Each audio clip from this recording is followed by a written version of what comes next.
Saya Rozita binti Harun.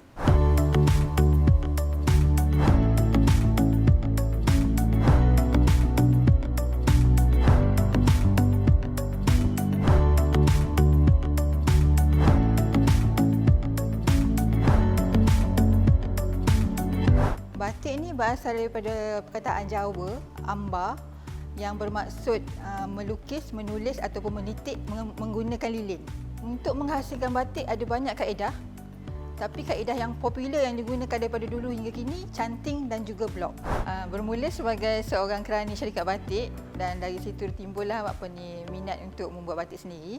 Kebanyakan produk-produk yang saya hasilkan kebanyakannya daripada inspirasi sendirilah, daripada pengalaman pengalaman melihat keadaan sekeliling. Di samping contoh-contoh yang sedia ada, kita olah untuk buat rekaan kita sendiri. Buat batik blok tak perlu mesin ataupun sebarang peralatan canggih kerana kita menggunakan teknik manual, menggunakan blok satu-satu. Kalau blok selalunya corak motif di blok tu memang idea kita sendiri. Kita membuat tempahan berdasarkan apa yang keinginan yang kita nak ke atas corak setiap blok tersebut. Begitu juga dengan corak canting. Semuanya idea sendiri, dan yang membuatkan corak saya berbeza dengan yang lain adalah saya ni berada di luar orang kata perkampungan batik di Kuala Timur. Jadi corak-corak saya lebih kepada contemporary dan moden.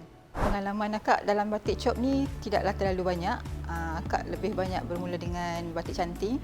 Tapi batik blok ni bermula lebih kurang dalam 2 tahun yang lepas, dan ilmu yang akak perolehi kebanyakannya daripada kursus-kursus yang kraft tangan anjurkan lah. Ilmu tu banyak akak perluaskan kepada pelajar-pelajar daripada UiTM, College Community, College IKBN. Kebanyakannya diorang datang buat praktikal tempat akak. Jadi akak ajar apa yang ilmu yang akak ada lah kepada mereka. Remaja di kampung memang nampaknya kurang berminat. Tapi akak banyak memberi pendidikan kepada pelajar-pelajar yang membuat kursus praktikal daripada kolej-kolej yang berada di sekitar Malaysia. Kelas ataupun bengkel tu memang dah saya buat pun sebelum ni di Kuala Lumpur, di Negeri Sembilan. Ikut pada permintaan, jika ada permintaan tu di mana-mana saya akan pergi. Pertandingan setakat ni memang tak ada. Tapi akak banyak menyertai program anjuran kraft tangan, dan ada juga antaranya berkolaborasi dengan pereka-pereka yang terkenal. Contohnya Datuk Razwan Razwil, dan juga produk akak telah dibawa ke London Fashion Week tahun lepas. Bahan-bahan yang saya gunakan terdiri daripada blok logam, fabrik dan juga lilin. Dan motif yang saya pegang ni adalah motif pucuk paku. Antara blok-blok yang terdapat di belakang saya ni terdiri daripada berbagai motif. Ada motif daun, ada juga motif ekstrak, juga motif flora yang terdiri daripada pelbagai corak yang dihasilkan dari idea saya sendirilah, kemudian ditempah. Okey, kalau dari zaman dulu kita menggunakan blok yang dibuat daripada kayu yang diukir, kemudian dicelup dalam lilin. Tapi sekarang ni di kana moden, selalunya bahan yang digunakan adalah logam lah. Sebab logam ni dia lebih tahan lama untuk memanaskan lilin. Lilin yang saya gunakan ni terdiri daripada bahan lilin campur dengan rosin. Untuk pewarnaan pula, kalau kita gunakan proses blok ataupun canting, kita boleh menggunakan warna-warna remazol. Samping tu boleh juga menggunakan warna-warna naftol. Okay, untuk slot ni saya akan gunakan motif pucuk paku. Okey, blok ni perlu direndam sekejap untuk memanaskan logam. Kemudian perlu direnjis beberapa kali. Proses mengecop ni perlu diulang beberapa kali sehingga selesailah dengan corak yang sama ataupun corak yang berlainan.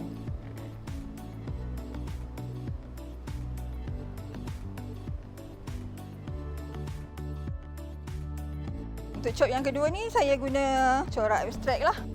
Sebelum kita chop atas kain, lilin ni perlu direnjis sebanyak, ada kiraan dia. Macam saya selalu menggunakan antara 4 hingga 5 kali renjis. Sebab nak mengurangkan ketebalan lilin. Selepas kita tekan di kain ni, saya ambil masa selama dalam lebih kurang 4 ke 5 saat. Sekiranya kita meletakkan blok ni terlalu lama, dia akan menjadi tebal, lilin menjadi tebal. Dan kalau terlalu sekejap, lilin akan menjadi nipis. Corak bila kita warna nanti bergantung kepada ketebalan lilin. Motif blok ni boleh terdiri daripada pelbagai corak mengikut perkumpulan masyarakat kita lah kan. Tapi corak saya berbeza daripada orang lain sebab saya berada di luar daerah Kelantan dan Terengganu. Jadi motif saya lebih kepada motif contemporary dan moden. Proses untuk blok batik ni pun bergantung kepada cara kita nak meletak corak tu di atas fabrik. Kebiasaannya orang buat blok, batik blok ni akan menggunakan fabrik cotton. Tapi ada juga yang agak sensitif dengan kepanasan lilin. Contoh dia macam sutra chiffon. Okay, seperti yang kita sedia maklum, batik blok ni memang terkenal di Pantai Timur, Terengganu dan Kelantan. Malah blok-blok batik saya ni pun ditempah khas daripada sana. Untuk negeri Perak, batik ni sebenarnya adalah satu yang baru dan kami pun belajar daripada pembatik-pembatik di Pantai Timur. Batik blok ni sebenarnya dimonopoli oleh lelaki kerana tenaga kerja yang diperlukan adalah sangat berat. Perempuan jarang buat batik blok ni. Selalunya lelaki lah. Selepas kita selesai mengecop corak-corak yang kita kendaki di atas fabrik, kita boleh terus untuk mewarna lah, menggunakan warna yang kita pilih sama ada Remaza ataupun Eftol. Okey, ini adalah contoh fabrik yang telah siap diwarnakan selepas di blok dan saya mewarnakannya dengan warna hitam. Motif dia berwarna putih. Untuk menyiapkan sehelai kain ini saya mengambil masa cuma dalam beberapa jam sebelum diwarnakan. Selepas diwarnakan, saya perlu mencelup ke dalam ubat yang kami panggil sodium silikat selama 4 jam dan kemudian dibilas. Selepas tu direbus untuk membuang lilin. Kemudian prosesnya selesai.